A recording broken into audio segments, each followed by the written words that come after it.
Okay, Ghostlow here again, and today I'm going to be doing freehand on some orc miniatures. This is to show you how to do freehand on Warhammer miniatures.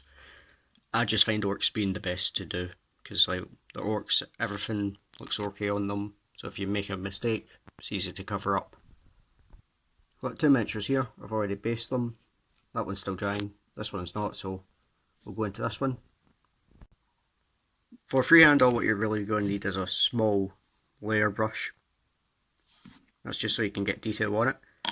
And I'm going to be using red for my freehand on this one, so it'll have stripes. I'm going to use Blood Angel's red contrast paint for this, but you can use whatever you want.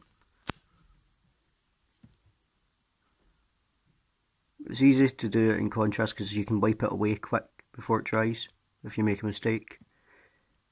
And just use a steady hand and you can add patterns on it.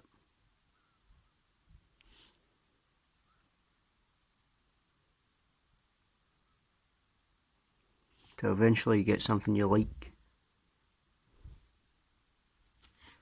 And I think I'll stop on that one with a pattern like this.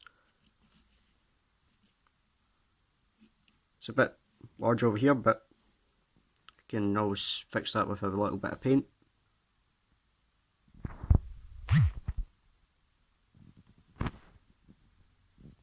Either way, that's a basic style of freehand. It'll look alright and it'll just make your models a wee bit better. Okay, on this orc we're going to do a little bit more of a complicated freehand. So I'm going to first of all put a stripe down it. There we are. Now I'm going to add detail into the stripe using white paint. Okay, so now the shoulder pad looks like this. We're going to take yellow paint and make more stripes on it. Okay, and we're going to add blue into where that yellow stripe is, right there. And a good way to do this a little bit better is get a bit of paper and line it up. That way you get straighter lines.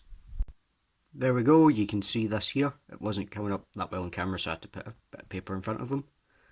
But you can see the detail I've gone here. I've done kind of a zigzag pattern, and this was a bit more annoying to do. I had to paint over a tip of it there with a bit of black again, but overall freehand is easier on orcs than other models, I'd say, but best way to focus on it is just keep at it, and freehand can be applied to any other models, what you've seen, but I prefer to do it on orcs because, well, everything just kind of looks orky on orcs.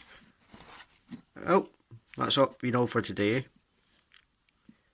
and hope you all enjoyed it. This one's dried now. That was a kind of basic freehand, just kind of do a zigzag on it. It'll look good enough for orcs.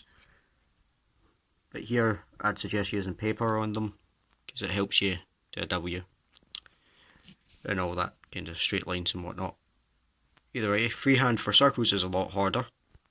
For example, this circle I just painted here, it's not really the best, but it's close enough.